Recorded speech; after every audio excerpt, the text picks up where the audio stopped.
Olá amigos, aqui é Diário do Atirador com mais um vídeo aí pra vocês. O meu nome é Thiago Almeida, eu sou atleta e instrutor de tiro e esse vai ser um vídeo aí sem edição, sem roteiro, só pra gente não deixar passar em branco essa discussão acerca dos menores de idade nos clubes de tiro. Então quem acompanha aí a cena armamentista sabe que a discussão do momento tem sido essa. O meu amigo Luciano Lara fez vídeo sobre isso, o meu amigo César Mello fez vídeo sobre isso, o meu amigo Andrei Blanco fez vídeo sobre isso e rolou uma pequena treta entre eles. E são três juristas, são três profissionais da área do direito, que estão extremamente qualificados para uma discussão nesse nível. Então a contribuição que eu vou dar aqui é do ponto de vista prático e ideológico. Afinal de contas, eu sou instrutor de tiro, eu vivo e respiro o tiro esportivo no meu dia a dia, tá? E só para a gente poder pincelar rapidamente essa parte legal, eu como administrador de um clube de tiro, digo com a mais tranquilidade, mas tenha tranquilidade para vocês. Não dá para ter menor de idade, menor de 18 anos, na linha de tiro hoje, sem autorização judicial, tá? Na prática, não tem como.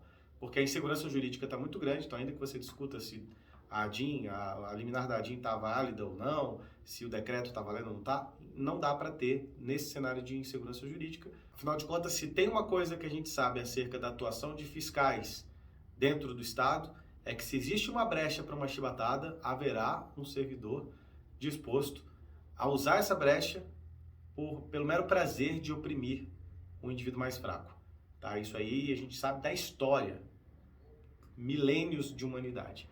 Tá? Então, diante da insegurança jurídica, no final das contas, a corda vai estourar para o lado mais fraco, que é o dono do clube, que é o pai da criança, que é o cara que não tem cargo estatal. Tá? Esse aí vai estar sujeito às penas da lei, a ter o seu clube fechado, a prejudicar aí centenas de outros atletas. Então, nesse momento, não dá. O que você pode fazer como administrador de clube é orientar os pais como fazer a autorização judicial, que não é tão difícil assim, sai com muita frequência, praticamente unânime, sempre é autorizado. O problema é que isso custa tempo e dinheiro, e muitas vezes é uma barreira quase que insuperável para muitas pessoas que têm armas em casa.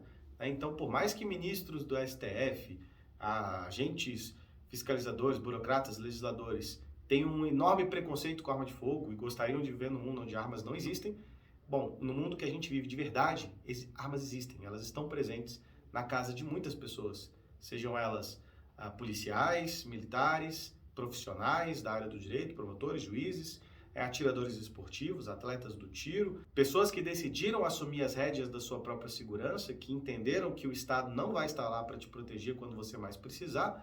Então as armas estão aí nas casas de muitas famílias e muitas dessas casas têm crianças e adolescentes que vivem entre essas armas, tá? Estejam elas trancadas em cofres ou não, muitas dessas crianças, assim como eu fui, são aficionadas por armas. Existe alguma coisa na genética de algumas pessoas que desde a mais tenra idade ela tenha o mais profundo interesse no mundo das armas. Eu não sei explicar psicologicamente o que acontece, mas eu sei que eu sempre, desde que eu me entendo por gente, fui aficionado, fui fascinado por armas de fogo. Meu pai tinha armas em casa e ele não era um atirador, ele não era uma pessoa inserida na cultura de armas, ele era apenas um homem comum dos anos 80 que tinha arma assim como qualquer homem tinha. E eu, ao contrário do meu pai, era aficionado por armas. E eu digo para vocês, eu procurei essa arma dentro de casa inúmeras vezes. Talvez eu só esteja aqui para falar com vocês porque eu não encontrei essa arma. Porque eu certamente não saberia como agir se um dia eu encontrasse essa arma do meu pai. Tá? Por quê? Porque eu não tive educação quando eu era jovem a respeito das armas de fogo. Então isso é um passo fundamental. A decisão da ministra Rosa Weber está equivocada, está amparada em preconceitos, está colocando vidas em risco, literalmente. Tá? Já se sabe, isso aí é mais do que discutido no mundo inteiro, especialmente entre as pessoas que possuem armas, que estão inseridas na cultura, que o melhor que você pode fazer para a segurança da sua família, das suas crianças e dos amigos das suas crianças é educá-las no que tange a arma de fogo o quanto antes. Tirar a curiosidade de criança, por natureza, é extremamente curiosa e desafiadora. Ela tende a desafiar a autoridade. Isso faz parte do desenvolvimento dela.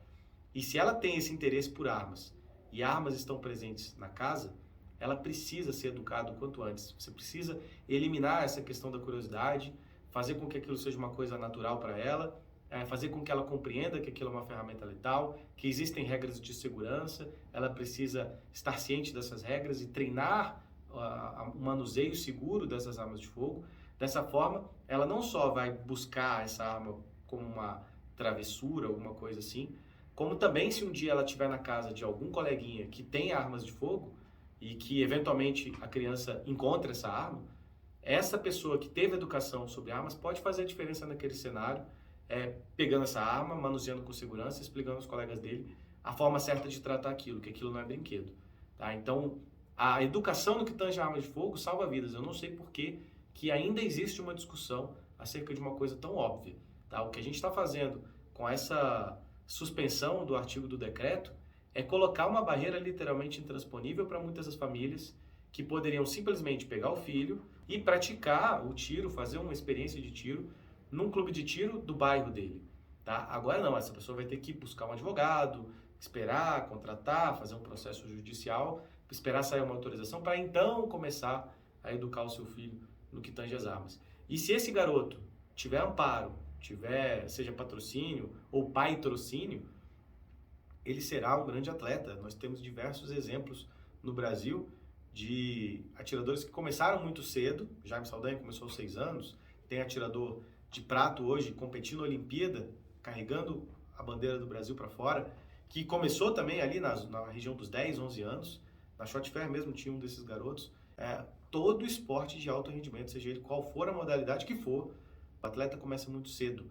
É nessa fase que você está aí uma esponja para aprender e treinar, tem tempo de sobra para treinar, vai absorver os fundamentos, o cérebro está em pleno desenvolvimento, então o nível de habilidade que um atleta mirim consegue desenvolver será mais alto e mais rápido do que um indivíduo adulto.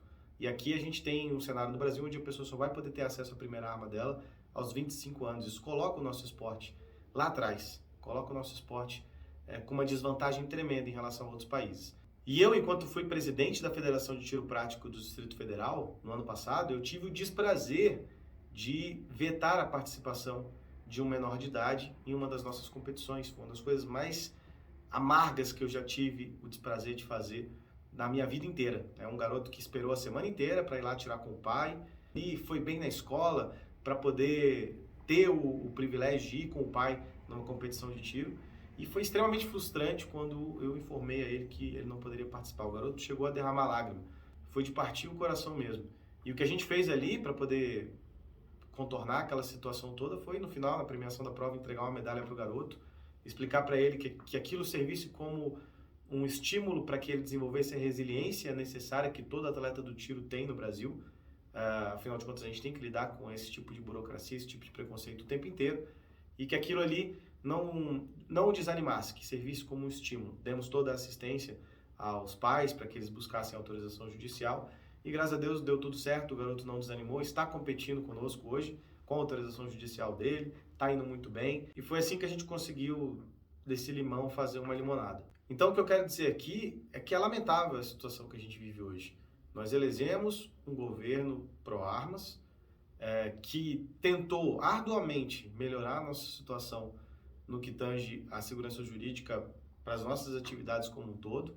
O dispositivo no decreto 9846 é mais do que razoável, né? Exige que o garoto faça teste psicológico, faça teste de tiro, esteja acompanhado dos pais, esteja no clube de tiro legalizado, um local controlado, com a presença de instrutor de tiro. O que mais é necessário para que esse garoto seja educado, para esse garoto que tem armas dentro de casa, para que esse garoto que é filho de um pai que possui armas? O que mais é necessário para que esse garoto tenha acesso à educação? Nós estamos vetando educação e segurança. É revoltante a gente ver que por preconceito, por ideologia, vidas estão sendo colocadas em risco. Nesse momento pode ter um garoto buscando a arma do pai em casa. E ele não faz a menor ideia de que existem regras de segurança e de qual é o grau de letalidade daquele objeto. Então é lamentável esse cenário. É triste que tenha havendo fogo amigo no nosso meio por causa desse assunto. Eu espero que os envolvidos aí marquem um churrasco e façam as pazes, porque a gente tem um mundo inteiro para enfrentar. Já basta os nossos inimigos externos. A gente não precisa de fogo amigo. Então eu desejo paz aí nessa discussão. Você que tem um clube de tiro, cuidado, porque a situação não é boa. E você que tem um filho que se interessa por armas, faça o que for necessário. Faça uma vaquinha na sua região, busque a autorização judicial, se preciso for, e eduque o seu garoto, tá? Ou a sua garota, para que ela inicie a prática do tiro com segurança, com responsabilidade, e eu tenho certeza que isso vai estreitar os laços entre pais e filhos, assim como é feito no mundo inteiro. O clube de tiro é um ambiente extremamente familiar. O garoto que atira, ele aprende duas coisas. Primeiro, que ele precisa ganhar dinheiro, porque tiro não é barato. Então ele vai ter que ter uma carreira, vai ter que estudar bastante, se destacar profissionalmente. E segundo, ele vai aprender que precisa ter idoneidade moral e idoneidade criminal para poder praticar o tiro dele. Então vai ser um garoto que jamais vai se envolver com coisa errada. Então, eu não sei o que mais a gente está discutindo. Assim eu encerro esse vídeo. Aqui foi o Thiago Almeida. A gente se vê na próxima. Falou!